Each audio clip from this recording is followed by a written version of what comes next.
Now that you've finished your air pressure lab, we wanted to go through and make sure to highlight some of the main concepts that you should have taken from the lab. First, I want to revisit this image of the atmosphere, knowing that the lower you are in the atmosphere, the more particles there are around you and above you pushing on you. Air pressure is the force of air molecules pushing on you. One of the observations that we wanted you to make in the lab was that air moves from areas of high pressure to low pressure. It always moves in that direction, and that is very significant as we start learning more about weather. The first experiment, the takeaway for you would be that air has mass. You did two experiments. One experiment, the bottle had a cap, the other one it did not. And the one that had the cap on it, the mass should not have changed. And that is because this is a closed system, and we demonstrated here the law of conservation of mass, specifically with gases. Air is a gas. Air in our atmosphere has mass as well, and this is what causes air pressure.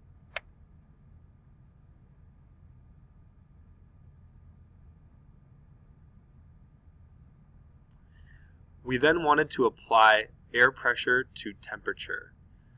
Knowing that cold air particles are more tightly packed together, they have the ability to push harder on objects and therefore exert more pressure. While warm air, the particles are more spaced out and therefore don't have the ability to push as hard, creating less pressure. This is all related to density and pressure. When you did your pop can experiment and you set the pop can on the hot plate, the pop can air pressure became less because the particles sped up and moved out of the can. This created a very large difference in pressure when you placed it in the water. When you put that pop can upside down in the water, the warm air particles inside the can condensed very quickly, making the volume decrease, creating a very large difference in pressure. There was a very low pressure in the can and a very high pressure compared outside the can. So what happened here with the pop can was that the outside air crushed the can and pushed inwards, and that's what you observed. This has to do with the gas inside condensing, lowering the pressure.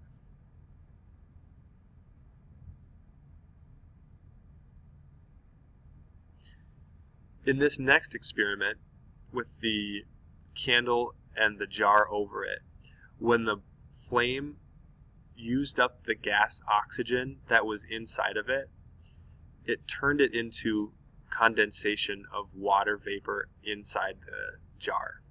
What this did was it decreased the volume and density inside the jar, creating a low pressure.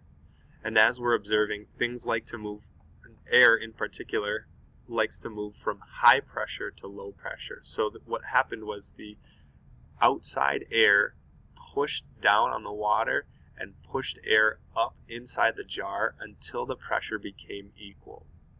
This is very significant because the reason air moves from high pressure to low pressure is to create equilibrium. Things in nature want to be equal.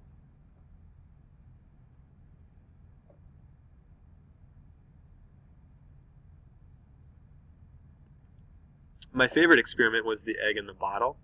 Hopefully this one worked for you.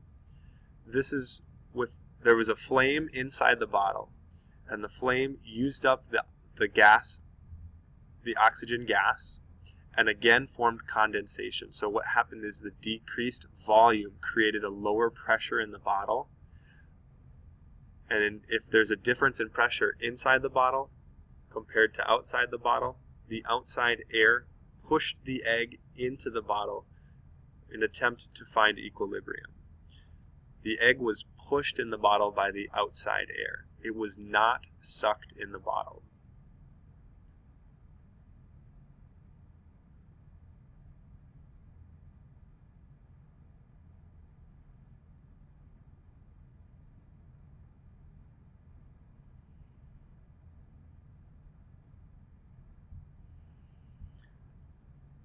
Air always moves from areas of high pressure to low pressure in attempt to become equal. If something is not equal, movement takes place. I want to end this screencast with a question for you to discuss with your partner. Using your knowledge of pressure and the atmosphere, explain what would happen to you, assuming you could, open a door on an airplane mid-flight. Would you be sucked in or pushed out? How do you know? I want you to pause this screencast right now and have that conversation with your partner.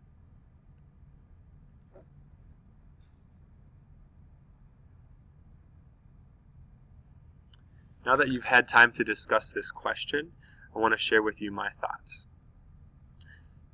When an airplane is up in the sky, the cabin is pressurized, meaning air is added to make the cabin pressure similar to what you would experience on the surface of the Earth.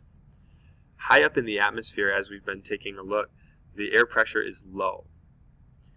Air always moves from high pressure to low pressure, so the air inside the cabin would immediately get pushed out and go to the outside air.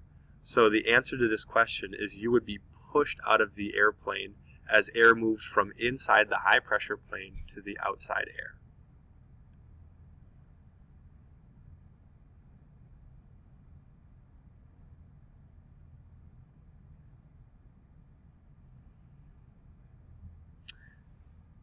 Right now I'd like you to go onto Moodle and open up the properties of Air Lab Check. The password is pressure with a capital P. Good luck.